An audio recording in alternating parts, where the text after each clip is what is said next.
Have you ever signed up for something or committed to something and thought, yeah, that'd be fun, that's a great idea. Then the day comes and you're questioning all your life's decisions? That is us today. In an effort to help our mental health, we have decided we need to get out of this house. Find a purpose, find a real job with society. Don't get me wrong, I absolutely love doing this. And I'm so grateful it can support me and Mason and myself, Mason and I. But fun fact, human interaction is important for the human experience. I think most of us figured that out in 2020 when we were all quarantined. But I was working as a nurse then, so I was like the opposite of quarantine. I was working more than ever, and somehow I decided to quarantine? I've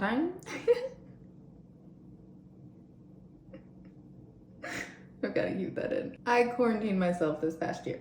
Whew, that was funny. Anyway, now we're feeling it, and now we're ready to join society again. I thought this was gonna be a small step, but I could be wrong. We are gonna go be a substitute teacher today and tomorrow. Absolutely loved working in a school, so I thought I would love this. Now that the day is here, I am so nervous. I'll be with third grade, and I feel like that's a good age. Problem is, I truly just have no idea what I'm doing. Of course, I'm gonna get there early and read the sub plan, that's what it's called, right? And I'm thinking by the time I look over that, I'll feel better about the whole situation. But if you've ever been a substitute teacher, maybe you work as a teacher, what are some helpful things to know?